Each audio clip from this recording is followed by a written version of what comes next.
Olá, TUTAMÉIA está ao vivo, transmitindo diretamente dos nossos estúdios domésticos com a Eleonora. O Rodolfo. E a gente traz neste programa de agora mais informações sobre o que está acontecendo nesse momento, hoje, Dia 1º de julho dia de 1º, 2025. na Palestina.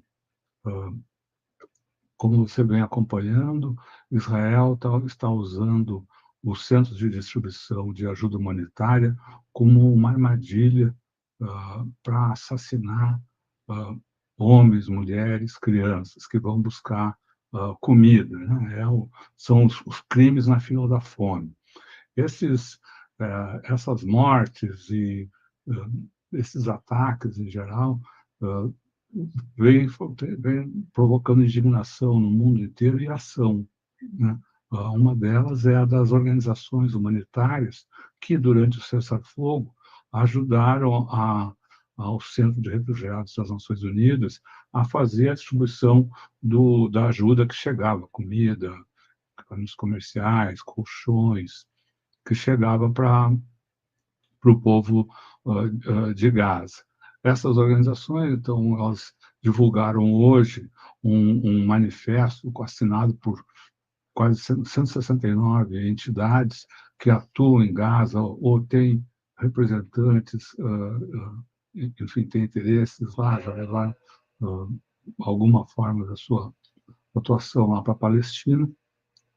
E ainda hoje pela manhã, quer dizer, uma das formas de divulgação desse manifesto foi a realização de uma entrevista coletiva à imprensa internacional, uma entrevista online, obviamente, em que o TUTAMÉIA participou hoje pela manhã dessa entrevista coletiva e que foi gravada naquele momento e depois distribuída para os participantes. É isso que nós vamos apresentar agora, né? Uma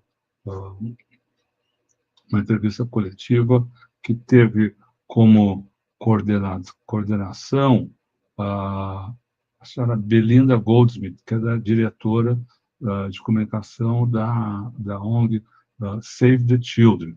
E houve 6 ou 7 participantes como painelistas, cada um trazendo um pouco da sua experiência. Então,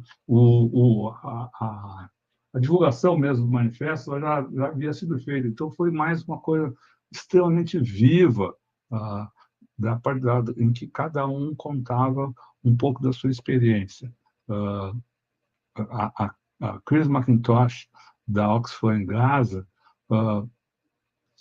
foi muito assertiva nas suas falas, falando do drama vivido pelo povo palestino, de como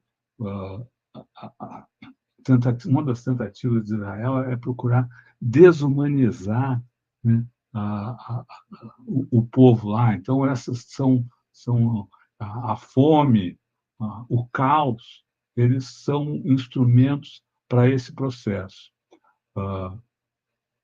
Amjad Shawa é diretor da rede de organizações não governamentais da Palestina, também trouxe um depoimento pungente falando da morte hoje de um homem adulto por desnutrição. É comum, tristemente comum, tragicamente comum, a morte de crianças por fome, que está ocorrendo em Gaza, mas também ocorre a de adultos, como esse registro que ele trouxe hoje. Aitor Zabalgogescoa, certeza que pronunciei errado aqui, é do Medicina Sem Fronteiras, Rachel Cummings, também da Save the Children, Fred Abed, da Med Global, que ele atua em Gaza, ele é um palestino, alguns deles até pelos nomes você vai perceber que não são palestinos, esse é um palestino que já foi desalojado várias vezes, falou um pouco sobre isso na sua intervenção, e mostrou também a situação em torno ah, dos centros de distribuição de ajuda. Budur Hassan, da Anistia Internacional, ela falou de Ramallah e trouxe também casos extremamente vivos de testemunhos de pessoas que tentaram obter ajuda, tentar conseguir comida. Ela também trouxe coisas muito chocantes, que você vai poder acompanhar seguir na transmissão. E, por fim, ouvida Potler, ela é consultora, coordenadora da equipe de advogados que atua em Jerusalém, para o Centro Internacional de Legislação Humanitária.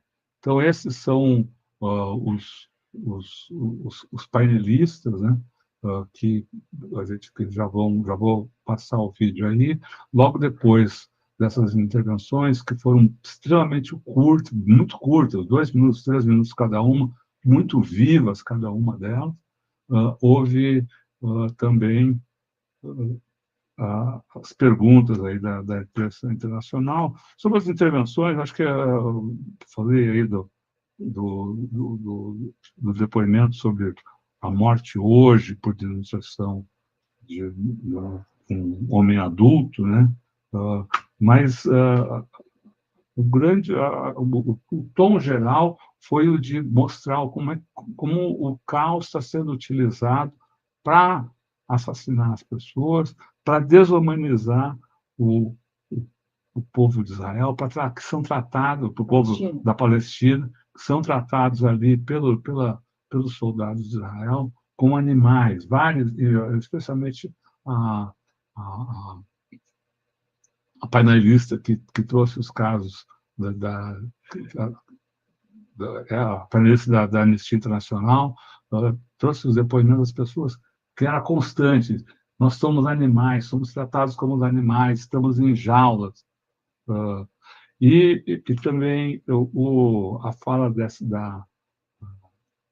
da Elvina Potler, dessa organização de advogados, mostrando como e por quê, principalmente como o Israel rompe com com toda a legislação internacional, especialmente aí no caso que se refere ao atendimento, né, da população em áreas ocupadas. Depois teve as perguntas da imprensa internacional.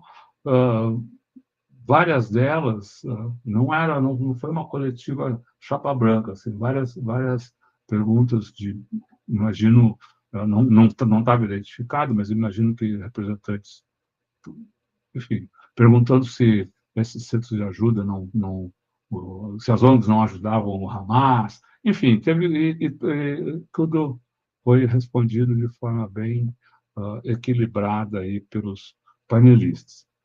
A TUTAMÉIA fez dois. A gente apresentou as questões, uma que foi apresentada logo no início pela Bettina, né, que é a moderadora, que é sobre a presença, a responsabilidade dos Estados Unidos em tudo isso que está acontecendo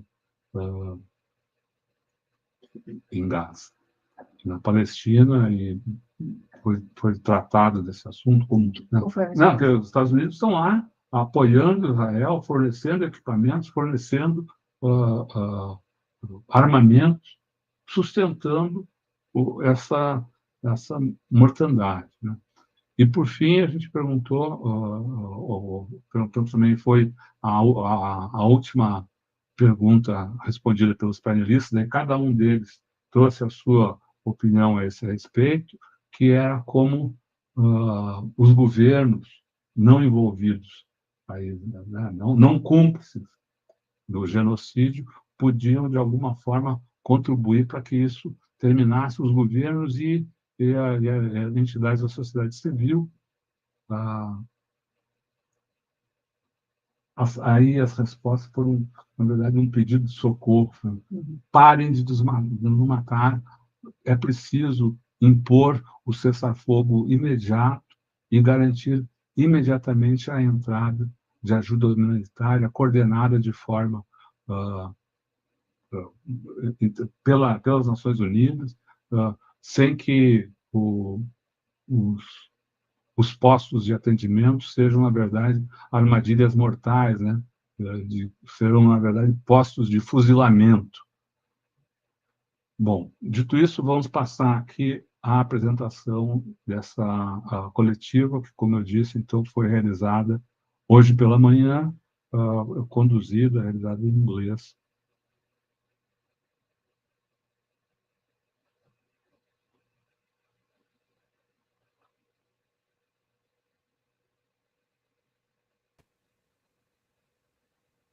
Hello, everybody. Thank you very much for joining us today. I'll just give it another 30 seconds or so and we'll get underway.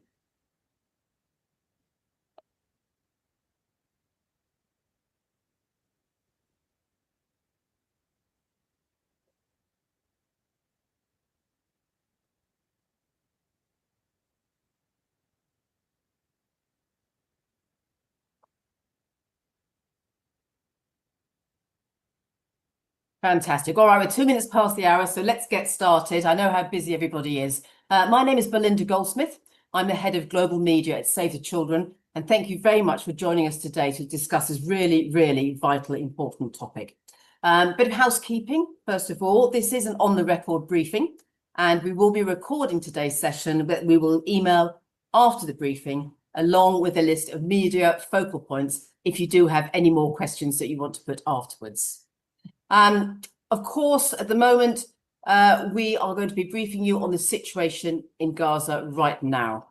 To say that we've run out of words, there's no more red lines to cross, no laws left to break, no humanity left for us to hold on to, fails to capture the reality of what we are facing today. Our panelists are going to describe how the conditions for delivering humanitarian assistance in a way that protects human life and dignity have all but been eradicated. Exactly 5 weeks ago, an Israeli militarized distribution scheme was launched, and the impact has been devastating. Close to 550 Palestinians have been killed and almost 4,000 injured while trying to access food.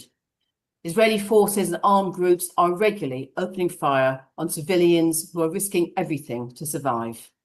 Children have been killed in at least half of these incidents, according to recent analysis from the Gaza Media Center and from the UN.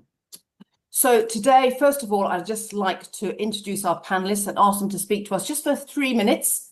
And then I'm going to open up the floor to questions. And in advance, please do apologize if I cut people off short, but we have only got an hour and I want to make sure we're on schedule. Today, of course, we published 175 humanitarian and human rights organizations published a joint statement denouncing the impossible choices that fathers, mothers, orphans, persons with disability now have to make: death by hunger or death by bullet.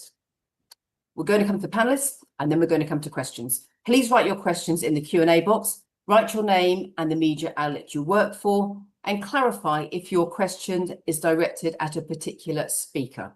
We'll prioritize questions from those who've identified themselves. So thank you very much for your understanding. First of all, we're going to hear from Chris McIntosh. He's the Humanitarian Response Advisor with Oxfam in Gaza and a veteran of humanitarian responses. He wasn't able to join us live today, but he pre-recorded a video for us to help understand the geography and the facts.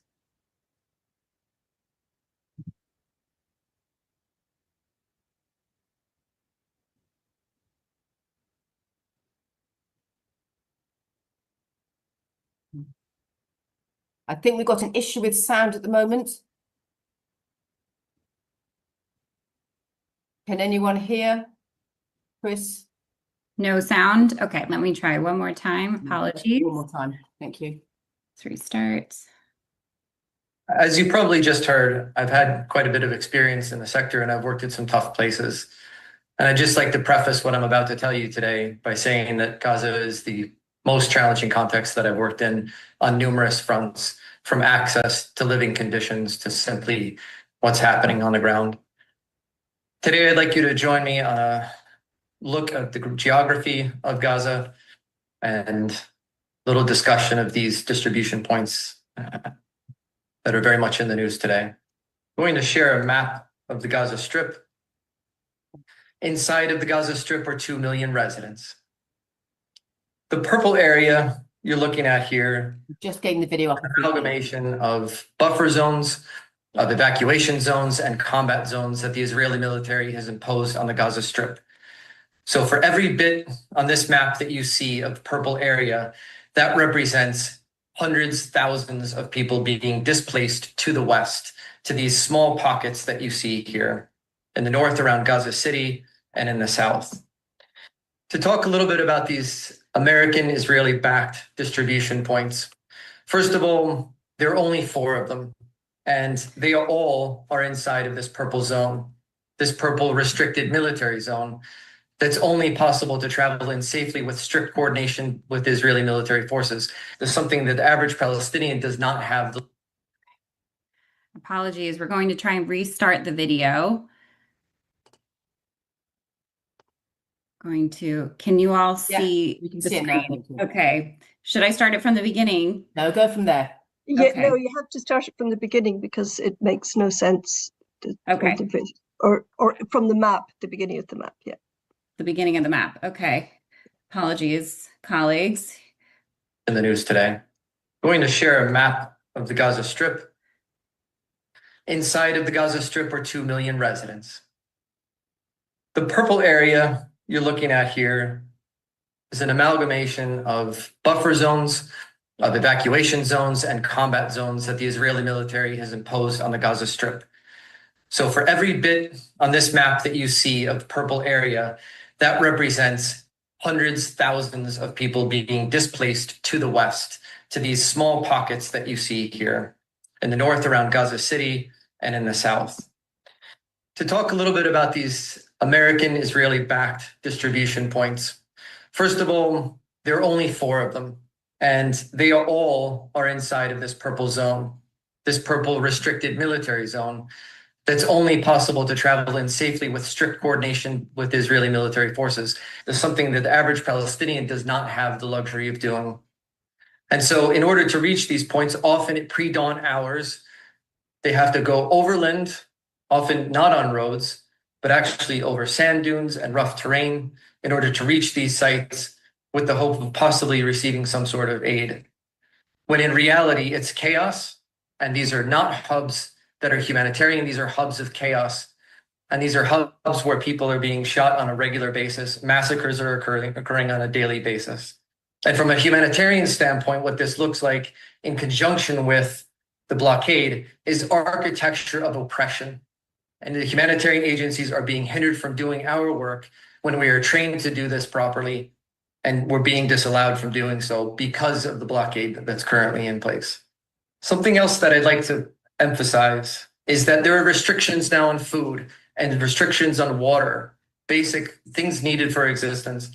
And it surrounds the Gaza Strip on all sides. There's clean drinking water and there's food everywhere. And I can't emphasize this enough, that this is a total creation of the Israeli forces to create famine-like conditions inside the Gaza Strip and to provide this assistance that's not humanitarian in the least and costing lives on a daily basis. Thank you very much. Thank you, Chris. And our first speaker today is Aitor Sabelgogiesco, who is the Emergency Coordinator for Doctors Without Borders, MSF, in Gaza. Aitor works in 2 facilities that have treated dozens of wounded coming from the militarized distribution sites. What can you tell us and what your teams are witnessing, Aitor? Yeah. So from all the big figures that they are around about the number of casualties that they have happened during the distributions, that they are around over 500 and around 400 dead and around 4,000 wounded people.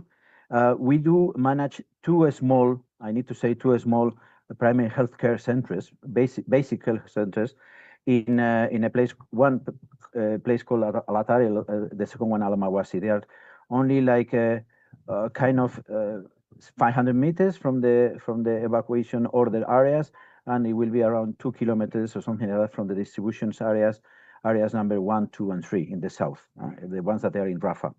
So in those two small basic health centers, we have two small emergency rooms in each one, and in a month we have received 22 dead and 548 wounded people.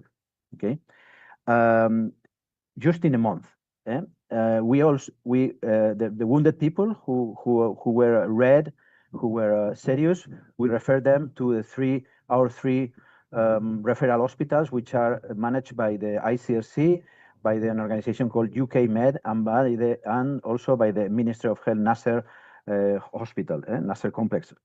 All the deaths that we registered in the health center, all of them, they got fatal injuries in the chest and in abdominal areas.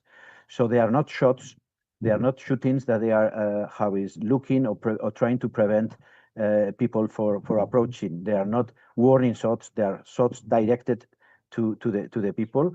And of course, from the 500 wounded, we don't have yet the statistics, but I can tell you that they are not shots fired on the air. Okay, so this is one thing.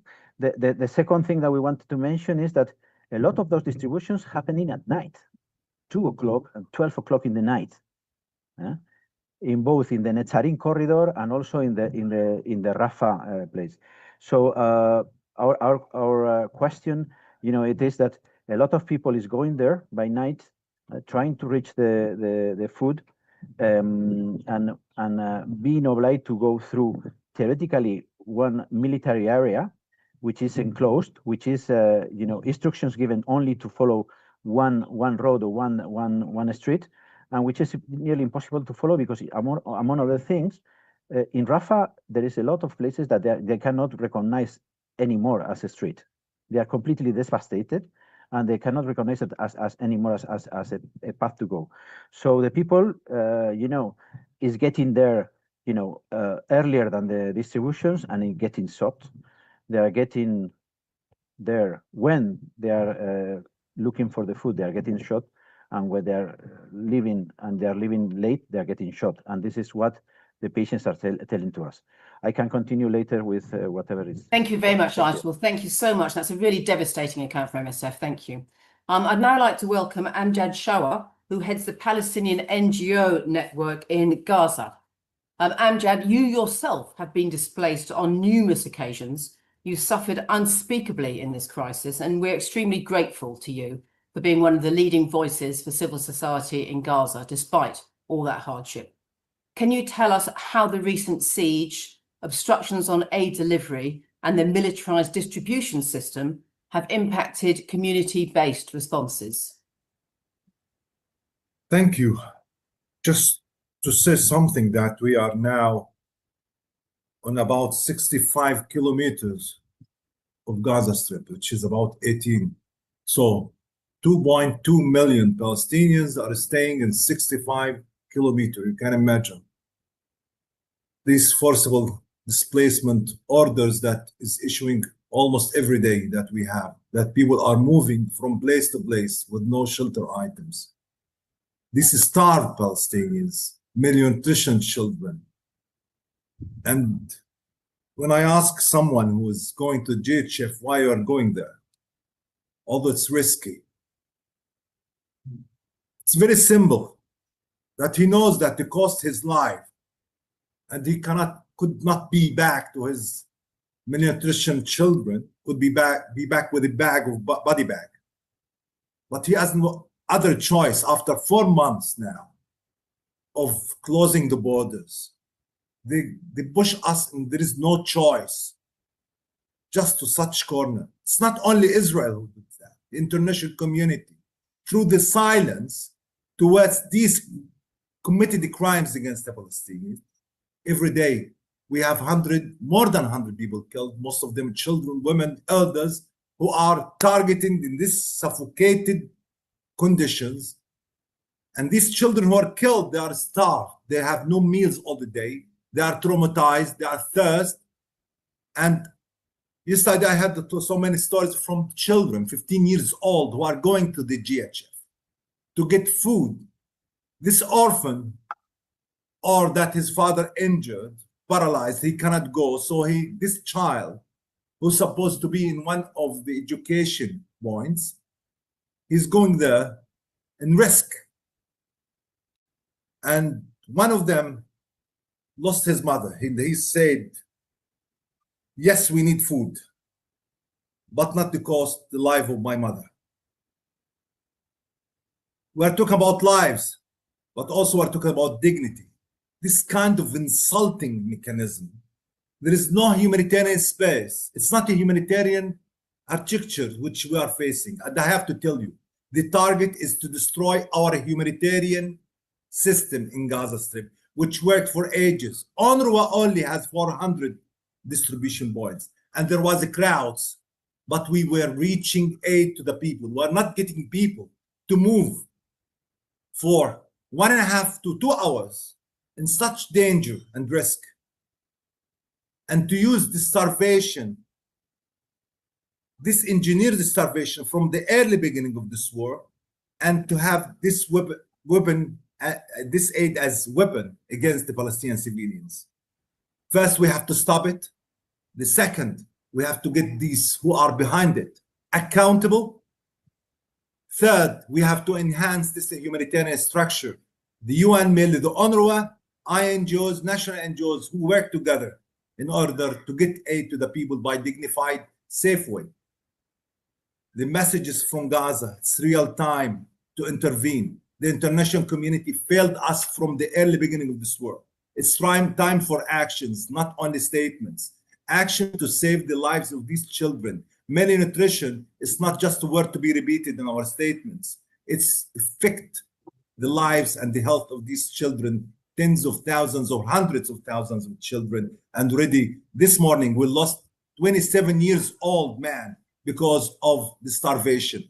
I have this concern of the spread of diseases now. So it's real time for actions. Thank you. Okay, thank you, Amjad. We'll come back to that, I'm sure. The next speaker today is Rachel Cummings, who's our Humanitarian Director for Save the Children International in Gaza. Rachel, you've been working in Gaza now for about 1.5 years, and we all know in any humanitarian crisis, children are always the worst affected. The situations are particularly devastating, as has been described as a war on children. Many are dying of malnutrition. No baby formula has been delivered in more than 4 months. Children are being shot at. They are being forced to undergo amputations, they're anesthetic, they're losing their family, they're losing their friends on a daily basis. The situation is deteriorating daily. Can you tell us more, please?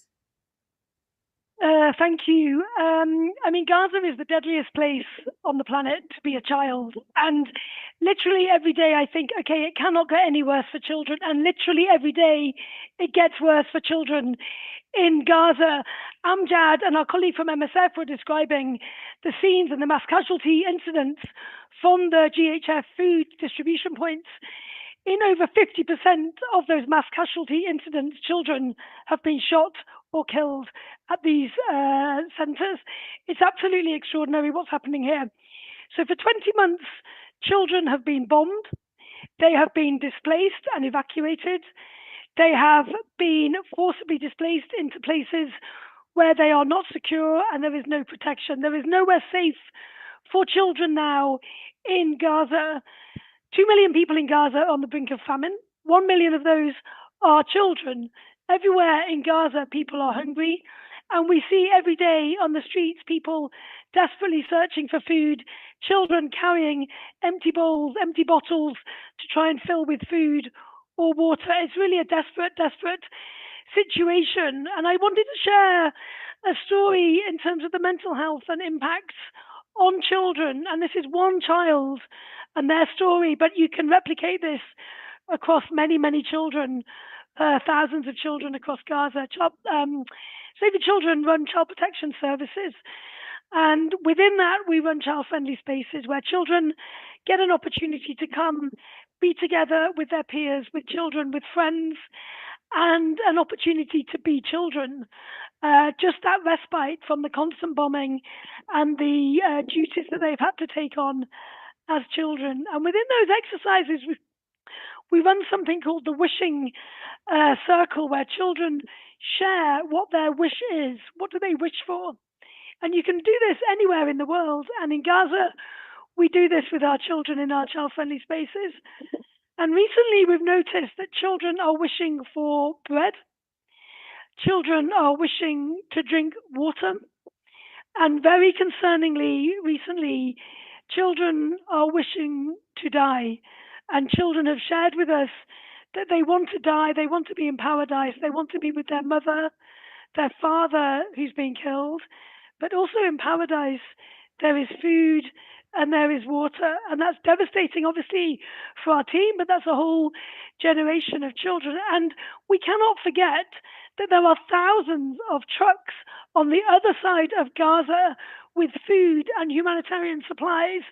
The humanitarian community in Gaza knows how to treat malnutrition. It knows how to prevent malnutrition, but we need to be allowed to do our jobs, to be enabled to allow the supplies to come in and allow us to support children and their families in Gaza. Thank you very much, Rachel. That's actually heartbreaking to hear that about the kids on the wishing club.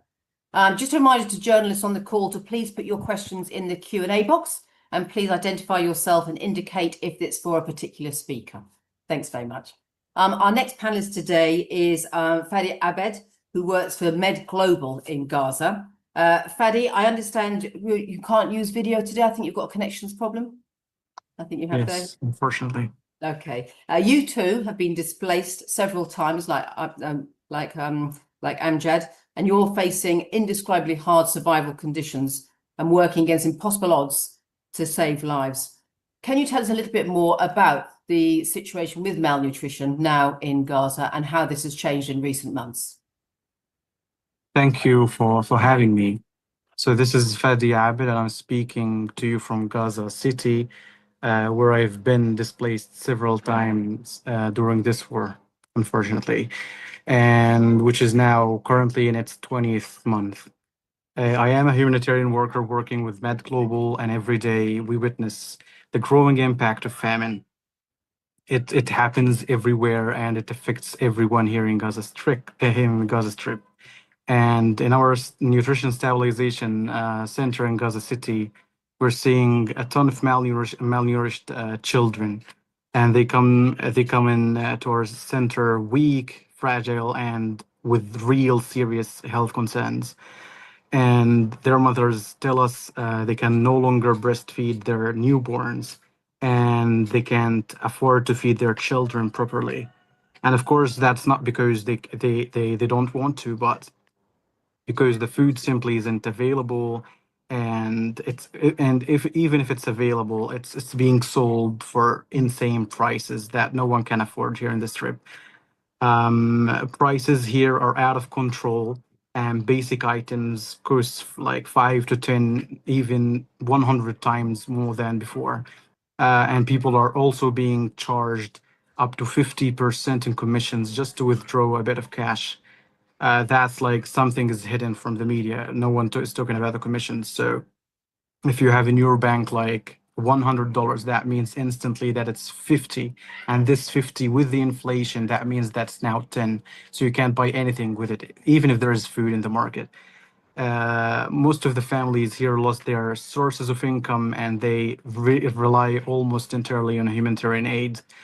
But access to that aid is extremely limited, and there are only 2 locations named as the GHF locations, and both of them are in the south of Gaza, or the south of Wadi Gaza, and I'm located in North Gaza. And the situation here is even worse in the north, and it's nearly cut off. The entire Strip is surrounded by red zones, and like more than 70% of Gaza is now declared as a military red zone, making it dangerous and often impossible to move safely. And I want just to speak briefly, not as a humanitarian worker, but as a personal affected myself. I went to wait for the aid one time in the red zone here in the north of Gaza. And just to try to get a bit of flour, there was no other option, unfortunately. And I stood there for hours at night, and our artillery was targeting nearby, and it wasn't safe at all. We slept on the ground at that day, in the open, and we lost every basic thing at that day, and it's our dignity. This is unfortunately the reality of millions of people here around us, and hunger is not just an abstract. It is real, and it is painful, and it is growing, and we are doing everything that we can, but the needs are beyond what we can cover. I think that's from my side. Thank you. Thank you very much, Fadi, and that's really disturbing to hear that. Our next speaker now is Budur Hassan, who's joining us from Ramallah. You're a researcher at Amnesty International, and over the past month, you've been speaking directly to people who've been attempting to secure food from militarized distribution zones. Can you tell us what you have been hearing, Budur? We'll take you around two journeys of people who went to collect aid. The first is Muhammad. He's a father of twins. He's the sole caregiver for his family because his wife is receiving cancer treatment in Turkey. She was one of the lucky ones who could leave before the start of the genocide. So Muhammad had to, at the end of May, Muhammad had to leave his tent in Al-Mawasi at around 3 a.m. on foot. And the moment he reached an area called Fish Fresh, usually used to be a fish restaurant in Gaza, then the firing would start.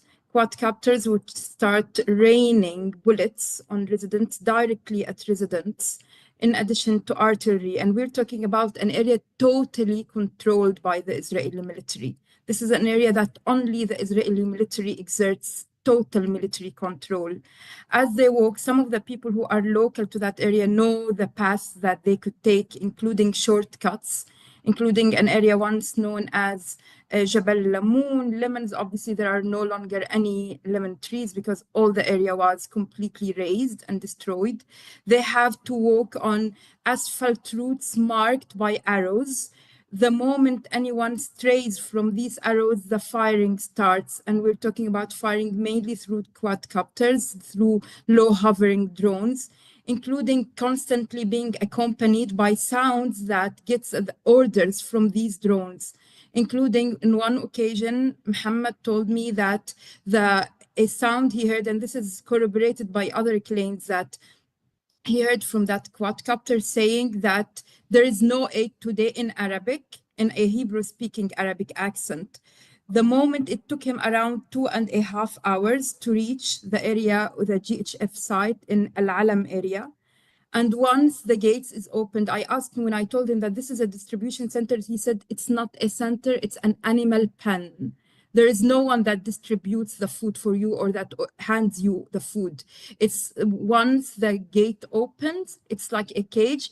People started chasing, running, pushing each other to get what is scattered around. We are treated like animals. This is his words.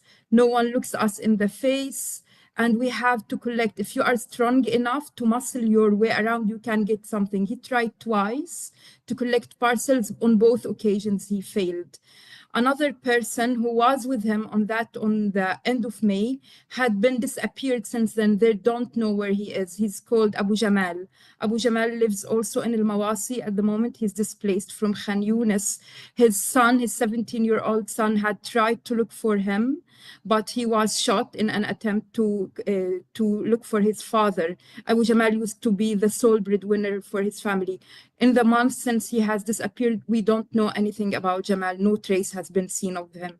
Another person who went from Gaza city to the south of the Netzarim military corridor, he went there. He is a father of one girl aged 4. And what pushed him to go there to collect food was the desperate cries of his daughter that I want food, I want bread, I want flour. And so he went there, he risked everything. He left at around 4 p.m. He had to walk for more than 4 hours. And we're talking about an exceptionally risky journey because no public transport is working in Gaza until he reached around the south of the Netzarim corridor. And he said that we were trying to shelter ourselves as shooting was directly at us as we waited for the site to open. The site only opened at dawn. So it usually either opens at night or at dawn. This is why people wait overnight. And we're talking about thousands, if not tens of thousands of people who are waiting and who try to take shelter beneath the rubble or around the rubble of destroyed homes, because we're talking about almost utterly destroyed areas in that zone, south of Netzarim. And on the time he went there, he failed to collect any aid. On another occasion, he tried to collect aid near the aid routes of where UN trucks passed in the Zikim area. And he had been injured by an Israeli tank. And one of his limbs was amputated. And we're talking about the sole breadwinner for his family. The chaos, the destruction, the deaths that we are seeing as a result of these militarized zones is not simply a bypass of the system. It is a foreseen, foreseeable, and deliberate result of a system designed to destroy Palestinians, to create conditions calculated to bring about the destruction of Palestinians. This is absolutely genocide that we've Thank you, Buddha. Thank you very much. Those absolutely horrifying stories. Coming to our final panelist for the day, we're coming to Elvina Pothelay, who's the legal advisor at the International Humanitarian Law Centre. The IHL Centre recently issued a key report on the legal ramifications of militarising aid. What are those key findings, Elvina? Thank you so much, Belinda, and thank you for inviting us to share the legal perspective in this important briefing. We've actually just published today a Q&A also, which is like a summary of this longer report that you've mentioned, which may be of interest to some of you, I'm sure. We are going to update this Q&A regularly, so I encourage you to consult our webpage when you can. I've shared the link on the chat box right now. So for today's session, I think there are two main takeaways that I'd like to share when it comes to the law applicable to what's unfolding in Gaza. First, when it comes to ensuring the supply of civilians in Gaza, Israel remains the primary duty bearer. Why? Because it's a party to the conflict, but also because it occupies Gaza in a legal sense. That means that it has additional obligations towards the civilian population, and that includes supplying the population with all the supplies it needs to live in dignity. It's as simple as this. So the very fact that we're having today a conversation about third actors providing supplies to the population already signals that Israel is failing to meet its primary obligation. So I think that's an important starting point. Now, Israel's decision to outsource the delivery of supplies to private actors in no way diminishes or displaces its obligation under international law. Now, the second takeaway is that all the catastrophic humanitarian consequences of the scheme that you've just been briefed on, they actually correspond to multiple violations of international law. I won't go over them all because this would take too long, but let me mention a few.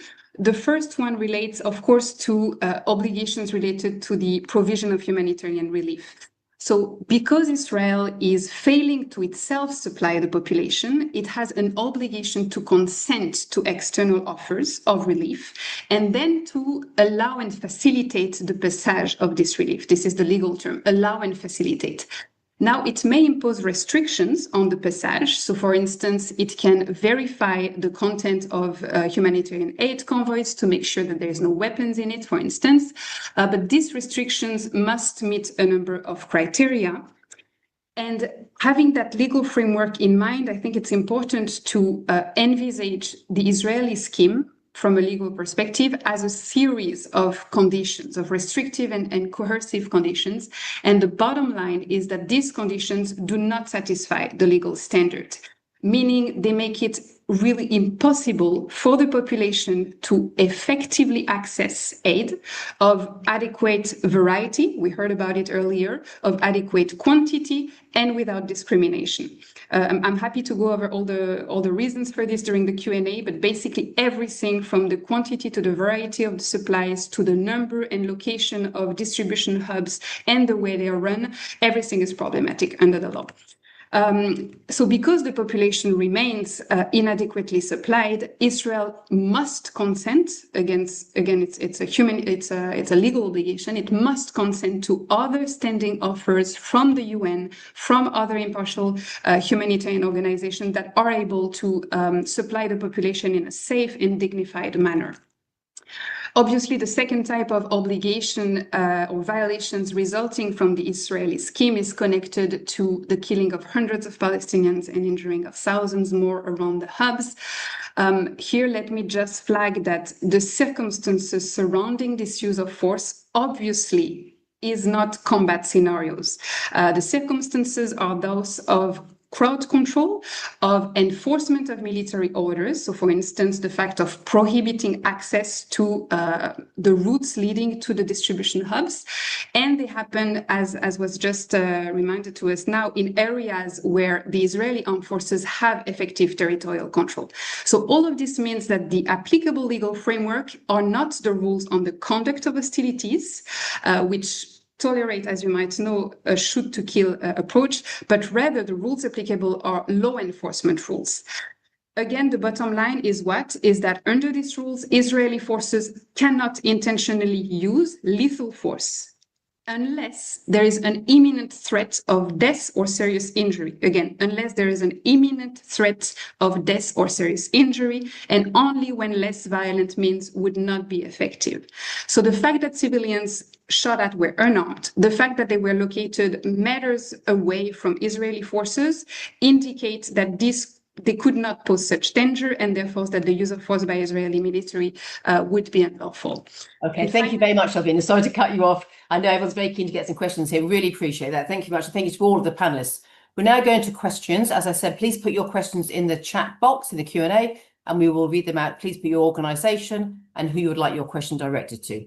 The first question we have is for Rachel. Rachel, of course, you mentioned the whizzing clouds, and the question is on the children who say they want to die. How old are those children? What's the kind of age range you're hearing from?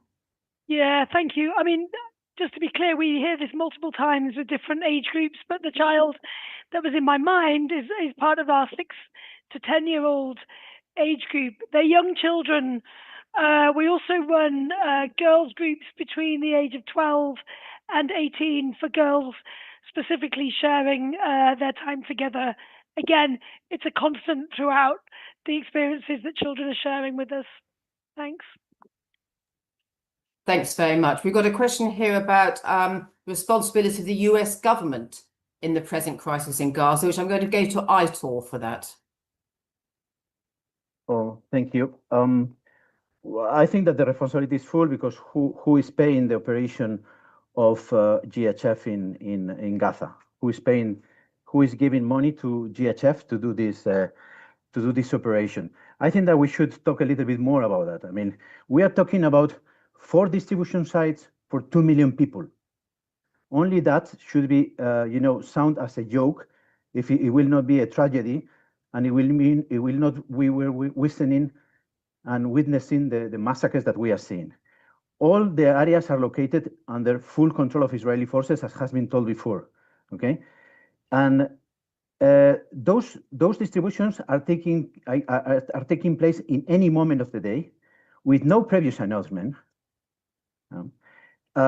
Most of them at 12 o'clock or 2 o'clock in the night, in a combat zone, addressed to thousands of people. So thousands of people, they need to move through combat zones to reach a place where they're supposed that they need to fight for food. It's a completely degrading how is practice. It is not an humanitarian practice. It's a very clearly a politically motivated operation in order to humiliate and degrade Palestinian people who are desperate for food. Okay, this is the reality, and these distributions, they don't take more than 10 minutes because there are thousands of people jumping over the boxes and running out as soon as possible, running for their lives, okay, and going back to the safety of the area which is not occupied by the Israeli forces. Who dares to go there? Young people. The young people of the families are trying to get there. No children, no people with vulnerabilities, no women are able to reach such kind of food. So this is not humanitarian aid. This is other thing. It's in a scheme which is a complete shame.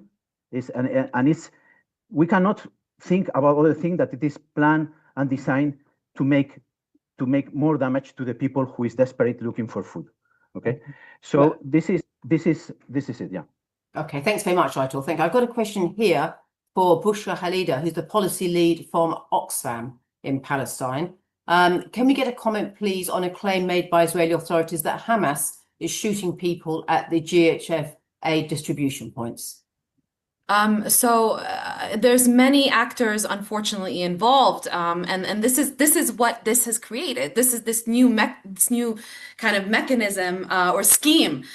This is what's created. It's created complete chaos, which is like a breeding ground for informal actors, criminals, different armed groups, including Israeli forces shooting. So it doesn't matter who has shot at the Palestinian civilians. The point is that we're having hordes of Palestinian civilians who are already starving, who have been already, I think it's incredibly important to underline that these people have been undergoing forcible displacement, starvation, relentless Israeli bombardment for the last 20 months, complete siege. They are running in hordes to these distribution sites, and this is the chaos it's creating. Look at what our operations looked like during the ceasefire.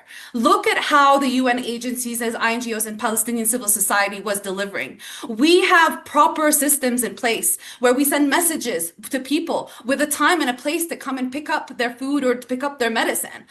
We have proper systems that actually protects the dignity of these Palestinians and reduces the breeding ground that this new scheme has created for informal actors to come and basically gain from this system. So in fact, chaos was much less during the ceasefire and in the way we're seeing. And when we were delivering aid, there was not over 500 Palestinians that were killed, and there were not 4,000 Palestinians that were injured in a space of 5 weeks.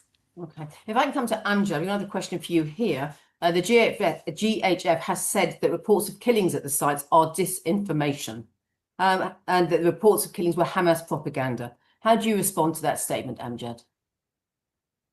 Just before answering this question, I have to tell you, I received a message from Shifa Hospital that they will run of fuel and out of fuel in hours. Do you know what's the meaning of run of fuel? For tens of cases in the ICU, for the lives of the children, newborn children who are miss everything, whilst these hospitals are suffering from severe shortage of medicine and disposables. So the lives, it's not just starving. And today we have 20 people killed in the so-called GHF military sites. And just by description, it's fences and gates. This is the site, distribution site. This is that we have. It's not with all meanings. It's not kind of a humanitarian site. They just put the crowds between the fences and open the gates, and we have to manage. People has to manage to be quiet and things after the starvation of few months, and then let them in to pick small amounts of food parcels, which is carbohydrates. So we have to compete each other, to have disputes, and sometimes to kill each other in order to get these boxes. This is the case, to create kind of engineered chaos among the people in order to pick this thing. This is the management, and what they did, they beautified the things. They bought some cement blocks and the roads, written in nice, go to that direction. So this is the organization of the humanitarian system. I think this is something to be stopped. and to Yeah, be thanks, Amjad. I've got following on from actually you're saying about fuel running out in hours. I just want to come to ITOR and ask ITOR, what is the situation in hospitals at the moment and the shortage of fuel? Fuel has been granted to be retrieved from areas in the areas which are evacuated by the UN. So they got a million liters, which is just enough for 1 week or something like that. So we're going to face such kind of problem in a week. Surgical theaters, incubators, lifts. There are a lot of things that are needed in the hospitals that they require fuel, and if without fuel, it's not working. Today, Nasser Hospital stopped dressings because they don't have enough dressing material to treat the wounds today. And today also, a signal has been posted outside the hospital saying asking the people to be patient because there is no more space in the morgue, and there is because there are no more space for graves to bury people. Okay, so this is the situation now in the Nasser Hospital. Okay, thank you. Rachel, if I could come to you as well on the shortage of fuel, the running out of fuel. How does that impact Save the Children? Well, it impacts Save the Children, it impacts children, it impacts the whole of Gaza. There are very, very scarce fuel reserves in Gaza. Again, millions of litres of fuel outside of Gaza trying to get in. There are some reserves that the UN have been able to access in very kinetic environments, in live militarized zones, as our colleague said. But we have a very desperate situation. Of course, fuel is required for every facet of life. We need fuel to run power, to run generators, to run operating theatres, but also to pump water, to clean sewage. In Gaza, there is open sewage in the streets and a desperation of people for clean drinking water. The impact of this is severe on the public health system. Hospitals have been destroyed, and yet public health infrastructure has been damaged. There will be an increase. There is an increase in the number of children who are malnourished, the number of children who have diarrhea. That is literally a deadly combination. So fuel is literally a life-saving intervention that we need to prioritize in terms of bringing supplies into Gaza. Thanks very much, Rachel. If I come back down to Bushra, we've got a question for you here. That the GHF has accused of humanitarian organisations of allowing aid to be looted and seized by Hamas by failing to deliver aid effectively, and say that they've delivered over 52 million meals in 5 weeks, as humanitarian organisations report widespread looting. How do you respond to that? I think we need to be very clear. Oxfam and so many other humanitarian organizations, including the UN agencies, we operate under internationally agreed principles of neutrality, of impartiality, of independence. We don't feed criminals. We feed starving children. We provide clean water to families who have none. We deliver aid through community-based systems with, for example, through my colleague Amjad and all the partners that we work with on the ground who have been, by the way, the heroes, unsung heroes of the last 20 months. And these systems are transparent and they're needs-based and they're accountable to donors. Let's not forget this. The claim that UN agencies and NGOs are enabling de facto armed groups is such a cynical attempt to deflect attention from the fact that Israel has made humanitarian operations nearly impossible. Our trucks are denied entry. Our staff face visa bans. The beneficiaries that we serve are dehumanized on a daily basis. Our aid convoys are bombed and our partners on the ground are being killed, including our colleagues in their hundreds. So what's more concerning is that these accusations appear designed to justify this parallel militarized scheme that violates the core tenets of international humanitarian law, which is our moral compass. Forcing civilians to enter fenced-in areas under military control to receive aid with reports of people being shot at, like we said, while queuing for food, these also raise serious legal red flag. Again, aid has to be delivered in a manner that preserves human dignity and ensures the protection and the safety of civilians and not used as a tool of control. If this was truly about about approving aid delivery, Israel would open all the land crossings. It would stop targeting aid workers. It would allow independent humanitarian organizations to operate freely. Also, food means nothing if people are killed or maimed trying to reach them. And it's not just about food. It's about rehabilitating the health sector. It's about providing education materials to kids. It's about rehabilitating the water and sanitation systems. What we need is not more militarized meals. We need a ceasefire. We need full humanitarian access, and we need compliance with international law. Okay, thanks, Velsh. We've got a question here about the nutrition of the GHF meals. The 52 million meals, they said this morning, have been delivered in the past 5 weeks. What is lacking in the current GHF provided food? We see lots of videos of what's inside the box with pasta, flour, Nutella, biscuits, canned vegetables. Has any analysis been done on the nutritional value of the meals that are being handed out? And how does that compare to what was handed out before? Anyone happy to take that one? Belinda, I can respond to that for sure.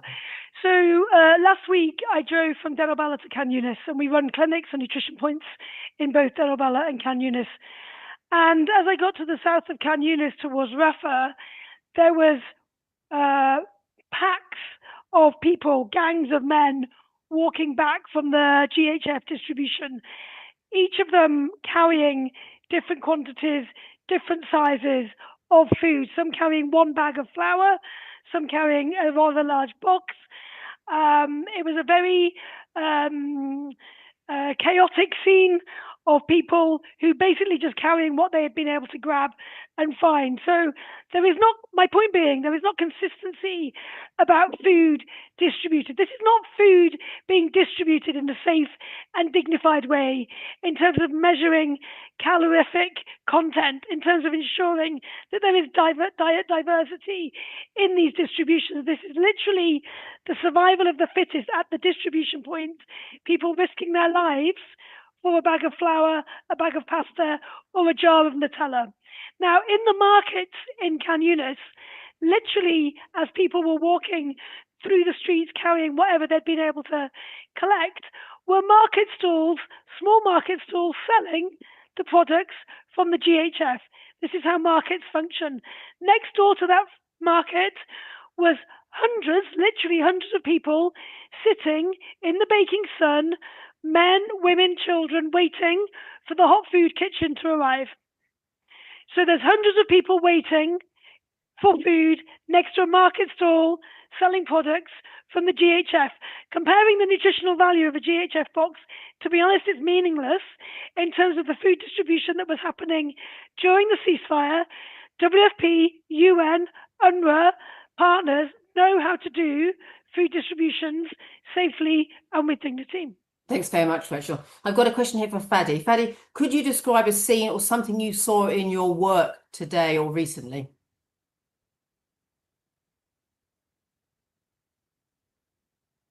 I'm not sure if we've lost connection with Fadi.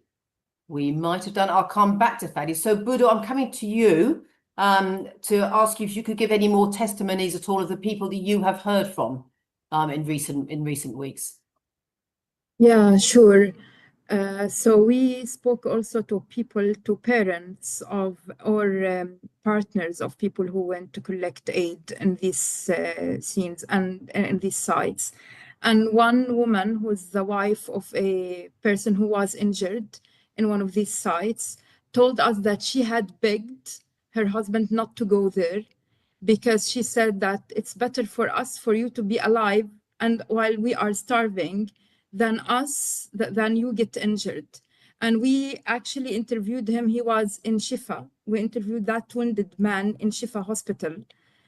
And he started crying. And to have a 30-something-year-old man cry as we were collecting his testimony over the phone, and he said, "I'm useless now." And this man had suffered an amputation.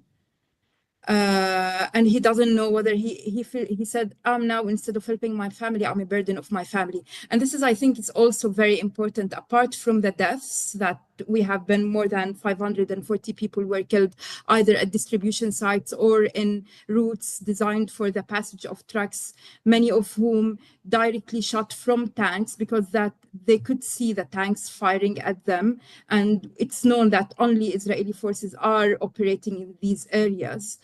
We're talking about several serious life-changing injuries. For people responsible, we're talking about people in their 20s or 30s, so people are either sole breadwinners or people responsible for keeping their family together. Many of them are young men. Or teenagers who suddenly had to hold the burden of trying to keep their families together after having lost their parents. So each person of these has a story either of a life-changing injury or a death or complete loss of dignity. I keep returning to this word that one person told me, and it's actually two men told me, we feel like we are being treated like animals there. And we cannot allow this to continue. To have the dehumanization of, because as everyone said, it's not only about starvation. It is the fact that in addition to starvation, people have been so systematically dehumanized and deprived of their dignity that they are treated like beggars, like people who have to snatch their food, that this is all has become a luxury for them just to stay afloat. This cannot continue anymore. That this is happening is a stain on all of us. Okay. Coming to the next question, Rachel, I realise we're getting short on time here. Rachel, a question for you here. According to several media reports, some aid is still being brought into Gaza outside of the GHF system, although it's minimal and it's complicated. Do you know anything about these deliveries? Can you give any clarification on these? Yeah, very quickly. I mean, since the middle of May, the UN, WFP, with OCHA have been negotiating hard on the delivery of humanitarian aid supplies into Gaza. It's very complex, as you said. Actually, the amount of supplies that have entered is very low. During the January to March pause and ceasefire, 600 trucks were entering Gaza, and in the last month with the UN, less than 100 have been entering, and not consistently, and that's really critical. We need a consistent, constant supply of humanitarian supplies, complexity in terms of clearance on the border, but also, of course, once inside Gaza, getting that moved across Gaza is very, very complex. With the organized criminality, with the desperation of people and the complete destruction of infrastructure, moving in Gaza is very, very challenging. Okay, thank you. Atual, any comments on that at all, about whether aid is coming in via the GHF system? Not from that, but from the fact that, again, insisting that, you know, the GHF system is a political operation which is thought and designed first to replace the impartial humanitarian aid that is being served by UN and by other organizations, and second, also it's a mechanism to humiliate and degrade the people who is looking for food. So I think that here the question they should go to GHF and to Johnny Moore, the CEO of GHF, that he should answer why, for example, journalists are not allowed in such kind of distribution sites. Why they are not inviting, for example, Arets to visit these places and to see what is happening in real life, in real time, because the propaganda they were doing the other day with a guy who was pretending to be a journalist, you know, he was saying that everything was okay, and at the end of the video was very clearly, you could very clearly hear shooting around, you know, when he was, you know, pretending that all the distribution was fine and everything was okay, you know. So today, again, in the distribution site number 4, it has been reported 7 killed people and 15 wounded, and we don't know if those places had been already reformed or installed for protection. But the Israeli Defense Forces themselves, they have published some pictures of the let's say of the reorganization of the places, and one of them is really a shaming, which you can see, you know, hundreds of meters of barbed wire, which resembles other thing than a distribution site. Okay, thanks, Atual. We've had a few questions on the next issue, which I'll put to perhaps Alvina. According to the Gaza government media office, some oxycodone pills have allegedly been discovered in flour bags distributed. Do we know anything about that, Alvina?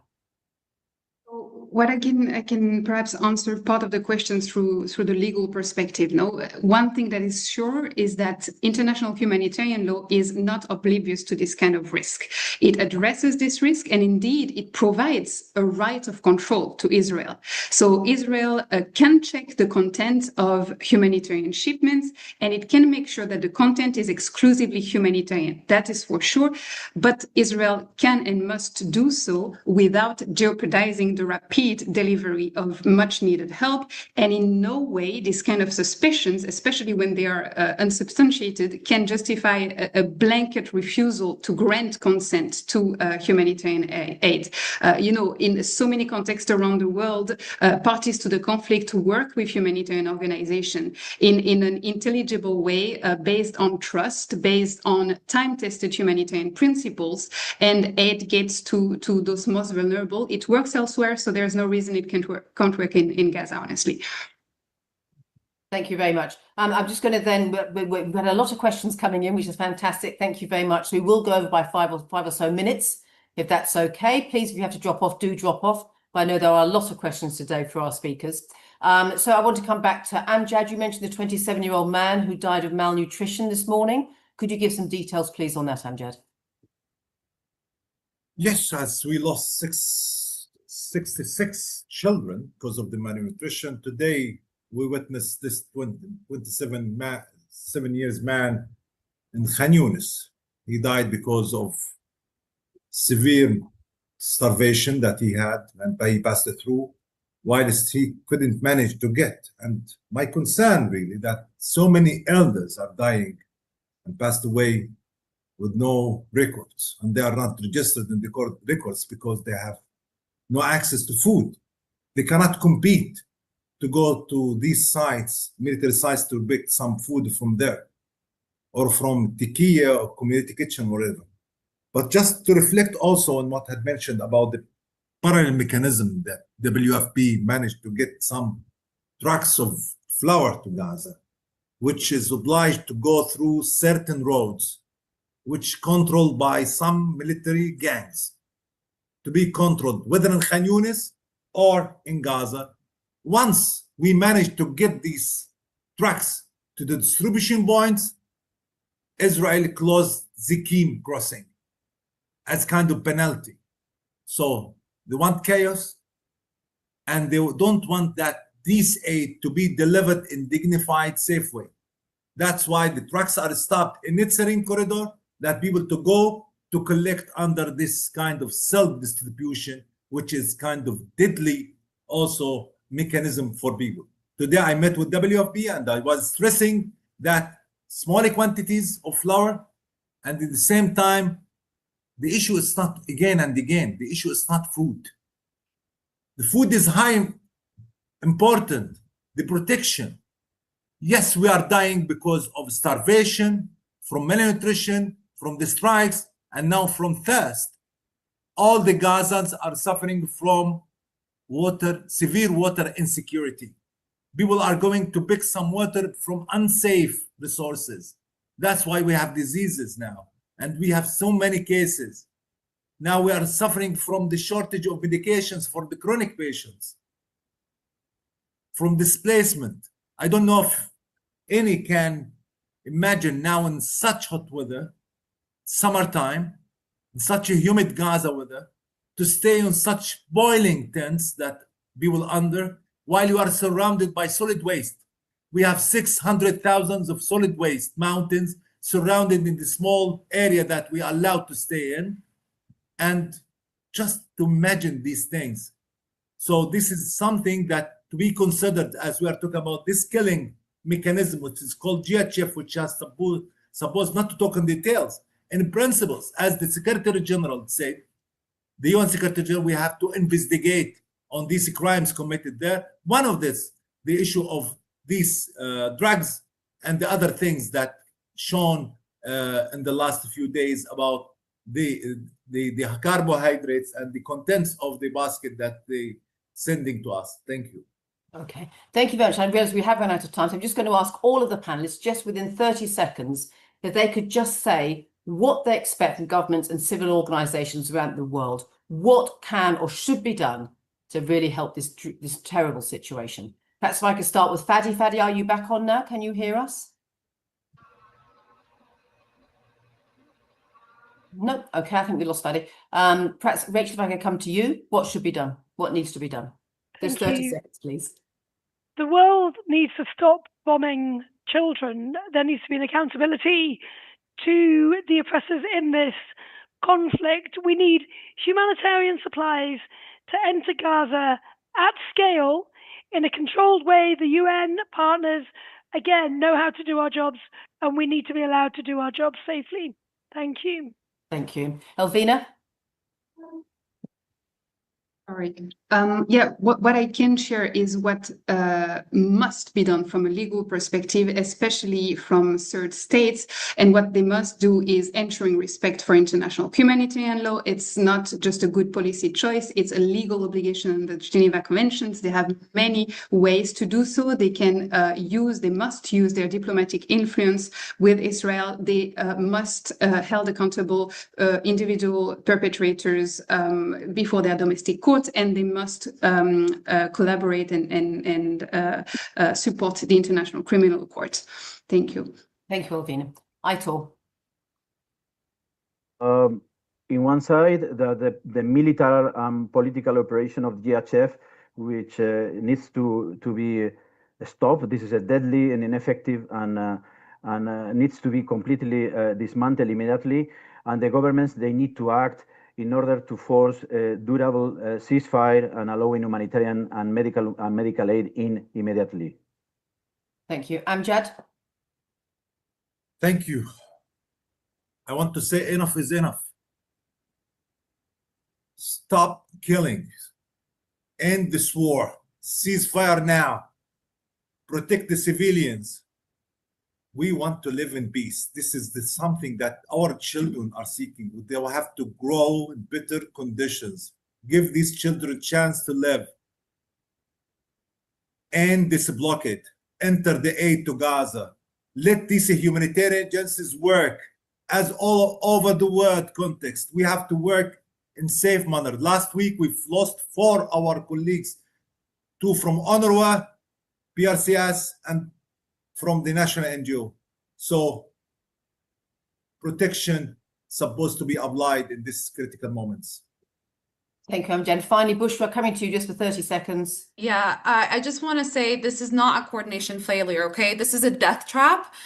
We must stop this. Israel has built this militarized aid scheme that forces starving civilians into these fenced zones under fire while blocking UN agencies and humanitarian organizations from doing our jobs.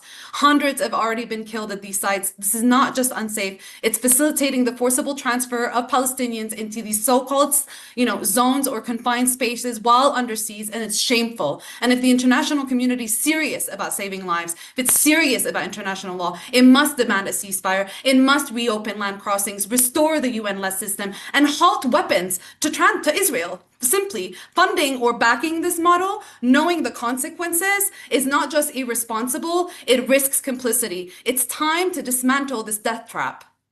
Thank you very much. Thank you very much to all of you. Thank you very much to everyone for joining us today. Sorry we've run over a little bit. Apologies, we couldn't get to everyone's questions. There have been so many questions. But as I said, we will share this recording afterwards. And there are media focal points if you've want to speak a bit more in depth about anything at all. So thank you very much to everybody for joining us today.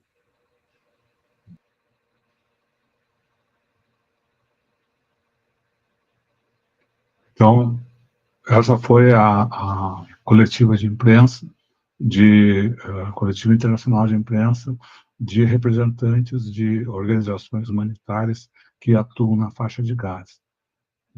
Os comentários, especialmente aí sobre os apelos finais aí de cada um dos participantes do painel. Bom, cessar-fogo, que as Nações Unidas, assumam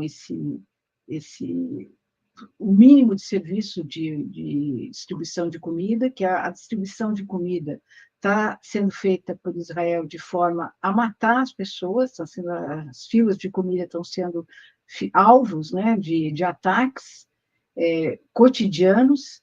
Então, acho que é um pedido de socorro, como tu disseste no início, para que a comunidade internacional, de fato, haja para que as crianças tenham comida, as pessoas adultas tenham comida, os idosos, e não está havendo distribuição de comida, está havendo ataques às pessoas que vão buscar comida, que é absolutamente um volume absolutamente ridículo para a necessidade de 2 milhões de pessoas que estão sendo atacadas nesse genocídio promovido por Israel na faixa de Gaza. Os números, vários deles citaram os números gerais, vou trazer aqui um quadro que foi distribuído hoje, mas são com dados ainda do dia 28 de junho.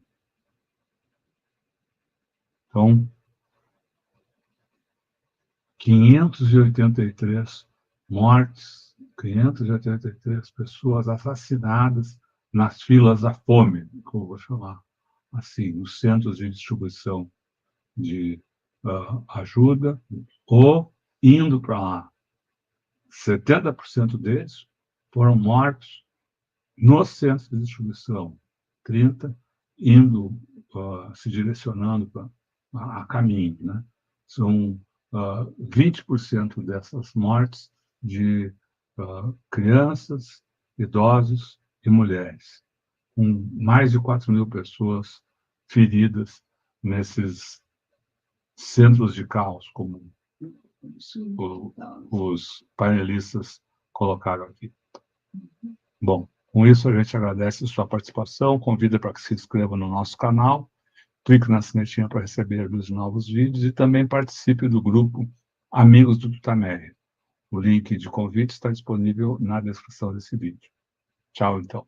Tchau, pessoal.